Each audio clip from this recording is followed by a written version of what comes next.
to hear his perspective on the issues facing the county and what he would do if elected. Good morning. Good morning. It's so good to be here with all of you. Thank you for the opportunity. Thank you so much for joining us. So you have served on the county council for about 6 years. What is your top priority among many, but what is your top priority if voters elect you as the executive?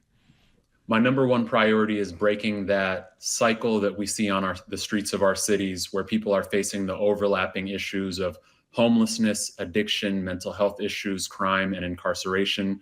We're talking about a finite population of people who are cycling in and out of our jails. And as you know, King County runs the jail system. And so those are people that would be in my custody as King County executive. And I want to make sure that nobody leaves our jails without a strong path to recovery. Because what's happening now is people are getting pushed back out onto the streets without that plan. And they're going in and out of that cycle, more emergency rooms, more addiction, more homelessness. And I want to make sure we break that cycle by investing in the emergency housing and the coordinated continuum of care that everyone needs to get on the path to recovery.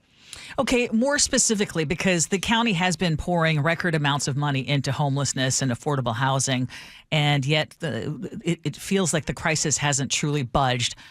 What specifically would you do to actually turn things around? And how is your plan different from your opponents? First and foremost, we need accountability, like you mentioned. I know a lot of voters out there, residents of King County, are feeling like we're putting more money into this and not seeing the outcomes that we want to see. I want to make sure that we are proactively auditing all of our departments, making sure that we're putting out quarterly reports showing you where your money is going and what the outcomes have been, making sure that anybody who gets a contract from King County is producing the results that are needed to justify them continuing getting those contracts. Number two, we need more coordination across all of the systems that have a responsibility in this space. I've brought together those stakeholders in the past, people who work in permanent supportive housing, people who work in our jails, law enforcement, mental health and addiction providers. And the thing that they consistently tell me is there is not enough coordination. As we know, that anyone who enters one part of the system needs to have that proper next step. If they go into our jails, they just can't be released back into the streets without a plan. They need to be connected to a crisis care center or permanent supportive housing. And so as the leader of the region, I would be that convener to make sure that we're connecting everyone across systems and scaling up the resources that we need, like emergency housing, to put more roofs over people's heads. Girmay, in the past and probably in the present and always, it's your story. You have talked about how King County has given you yourself that ladder out of public housing and homelessness, right? And I want to know from you, how does your story and what you have been through, how will that shape your leadership if you are executive of King County? Thank you so much for that question, Gee. I know a lot of people think of quote unquote lived experience as a buzzword, but for me, it is directly tied to my effectiveness and my urgency. First and foremost, my urgency, because I've been through those struggles. I've grown up in neighborhoods that have gun violence. I've experienced homelessness myself. I've watched my parents working multiple jobs to only continue falling into more poverty. And that drives the sense of urgency that I have to solve these problems because they are not abstract to me. Number two, I have the relationships that are needed with the communities who are most impacted to actually drive the solutions that are needed in this space. If you look at communities like Skyway that have been underinvested in for generations, I was able to effectively collaborate with those community organizations in that neighborhood to get record levels of investment in that neighborhood. For the first time, you can see community centers there, affordable housing going up, both home ownership and rental opportunities. You'll see sidewalks for the first time that weren't there before. And that is because of my experience being able to relate to the people who are on the ground doing that work. That's what you'll see me doing as executive as well, using my urgency and relationships to solve problems. Councilmember, I want to go back to what you said about accountability, because like I mentioned, you have been on the council now for 6 years. The county's auditor recently released a report finding millions in unapproved payments and oversight failures in county contracts. The follow-up investigations have been slow, they're behind schedule. So my question to you is, will you, if elected, commit to holding leadership accountable and making findings public once the facts are clear?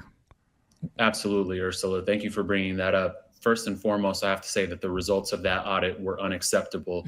We, as elected officials, have a paramount duty of protecting taxpayer dollars, and this is a clear case where those tax dollars were not protected. And so, under my administration, we would have a plan exclusively dedicated to government accountability, efficiency, and effectiveness and transparency. That was my King County Delivers plan. I was the only candidate in this race to release a plan dedicated to such long before the results of this audit came out, because those topics would be a central theme of my administration. I would call for independent, proactive, periodic auditing across all the departments, not waiting for a council member to request an audit, but something that we do periodically and regularly all the time. I would also require that we do quarterly reports, the same way a public company has to share out quarterly reports on its progress as a form of accountability to its shareholders. We would do the same as a form of accountability to our taxpayers, showing you we collected this much money from you, we launched these programs, and don't stop there, because we don't celebrate at the point of spending money. We celebrate at the point of outcomes. So the quarterly reports would also show the outcomes that came about from those programs. How many people were moved from the streets and into housing? By what percentage did emergency room visits go down? How many overdose potential deaths did we reverse? How much street graffiti and litter did we clean up? Those are the type of metrics that we need to share and to track and share proactively, and I'm committed to doing that. I guess my question would be, because both you and Claudia are already on the council, why aren't those things already in place? It's a great question. I think first and foremost, we are both accountable as council members. And it's also true that the executive is the one that implements, is the one that is the boss of all of the departments that are responsible for effectuating high-level policies. And so ultimately, the executive is going to have more power, more authority to run with and implement these changes. And that's what I'm committed to doing as executive. You are hearing the voice of Girmay Zahilay here on the Gee and Ursula Show as he's making his run for candidacy for King County Executive. Win or lose tomorrow in this race, I want to know, what is that one priority? What is that one thing that no matter what the results are, this is going to be something that you are going to be known for? You will lose sleep at night. You will still beat this drum. What is that? I want to build the infrastructure that we need for our growing population. I want to make sure that we're building the affordable housing, building the childcare, building the transit, building the economy that we need for everybody to thrive. As you know, we have a skyrocketing cost of living in this region where more and more people are being priced out and pushed south, just as my family was when I was a kid, getting pushed from place to place because we can't afford to find a place to live. And a big part of that is lack of supply. We need to make sure that we have the housing, the childcare, the transit, the businesses that we need so that everybody can live an affordable life here. And so we know that affordability is the top issue in our region and probably in the country right now. And I want to be known for being part of the solution for that. Council member, let me tell you the truth about something. When I hear affordable housing, when I hear that, it's like nails on a chalkboard to me. It feels like it's said over and over and over again. Two questions. One, can you understand why I feel that way? And number two, why do I feel this way? I think you feel that way because it feels like it's a talking point now, and we are not seeing the real solutions and implementation that we need to actually put roofs over people's heads. You also might be feeling that way. Maybe you're from the parts of Seattle that I grew up in, where we need more home ownership opportunities in addition to rental. And so we want to make sure that people have wealth generating opportunities in addition to rentals. Maybe you feel that way because you're feeling that we have to build as well as prevent displacement because of what we've seen in the Central District. So there are a lot of things that I know a lot of people have heard that feel frustrating. But at the end of the day, we do need to be able to bring those prices down because too many families are priced out and rent burdened. And the more we can do to bring those prices down, the better that people will be experiencing this region. So what specifically then do you do, or are you planning, or what's in your plan that would do that is not currently happening right now? We first and foremost, we need to make sure that we're coordinating across the region so that every corner of the region is building its fair share of housing, right? We can't just have it be Seattle building. We can't just have it be Bellevue building. All of us need to build our fair share, and that means coordinating across all of the jurisdictions. Number two, we have to make it easier to build. A lot of developers are telling me that when they go through King County's permitting division, they experience a lot of challenges, and that timeline between submitting an application for a permit to getting a shovel in the ground is so long that they're experiencing undue costs, and that makes the project not pencil for them anymore. And so we need to do everything that we can to streamline that permitting, get rid of unnecessary or duplicative or onerous regulations, make sure that we're changing our zoning so that you can build more types of housing in more places. This is absolutely a situation where I might be more of a libertarian on these issues, making sure that we're not overly regulating people, but instead giving them the freedom to build the capacity of housing that we need for everybody to live a healthy life. And finally, we have to have a conversation about revenue and how we invest the public dollars that are needed to subsidize the cost of housing. At the King County level, as you might know, we have property taxes and sales taxes. And that cannot be the continuous source of funding more affordable housing because you're impacting working class and low income people. And so we need to aggressively lobby the state government as well to give us new tools for the revenue that we need to invest in scaling up the number of roofs over people's heads. And as long as we're talking about housing, we are just getting word that the King County Regional Homelessness Authority is cutting nearly a quarter of its staff because of a nearly $5 million shortfall. Do you believe that agency is still worth saving in its current form, or is it creating part of the problems? Not in its current form, no. We absolutely need a regional entity responding to the regional problem of homelessness. So I agree with that regional approach of having a centralized agency that houses all of our homelessness response contracts and strategies and data and efforts. And it's also true that this entity, as it's currently constituted, is not producing the results that we want to see.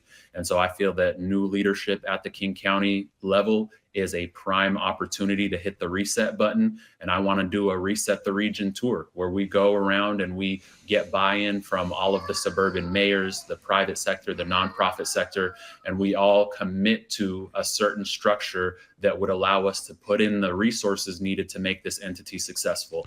Because it won't be successful if only King County and City of Seattle are putting in money. It won't be successful if the decision making is too slow with the structure that exists now. It won't be successful if we don't have the accountability that's needed to actually track and report on progress. And so all of these things need to be reformed, and I'm ready to do that, start hitting the ground running on day one. Council member, I didn't wrote it down. Now I'm telling you these buzzwords out here. The housing affordability, that's a buzzword. Accountability, yeah, look, like that accountability word is, I would say that's ranked there at the top. Question for you: how do you think a King County, where the budget is like $20+ billion? We're talking about 17,000 employees ish, right? How do you think in 2025? And this is before you, this is not on you, by the way. How do you think in 2025 that the accountability, the communication factor is not great with that kind of budget, one? And two, how as a voter listening to you right now, we want to know how long will it take for everything to get on course? Because what we don't want to do is have this conversation, and then 4 years from now, we having the same conversation. Absolutely, Gee. I think what I would leave you with on this question is accountability is not a destination. It is continuous improvement. There's never going to be a point where we say we've reached the golden ground of accountability. No, we're going to experience new challenges every single year, and we're going to have to continually improve to meet the challenges that we're experiencing on the ground. The concrete example I'll give you is that during the pandemic, King County received a lot of money from the federal government to respond to pandemic-related issues. And so we had our grant programs at DCHS grew by almost double, 95% they grew by. And the county made a decision at that point to get resources out as quickly as possible during a time of emergency. You know, a lot of people were struggling. They needed rental assistance. They needed food vouchers. They needed masks and vaccinations. And there are a lot of small community organizations that are able to reach isolated populations more effectively than maybe the bigger mainstream populations. And so the county, both the executive and the council, said, let's make a decision to get money out the door faster. Well, what happens in this new environment, again, unprecedented situation. King County has never had that much grant money before. We've never been in a pandemic before.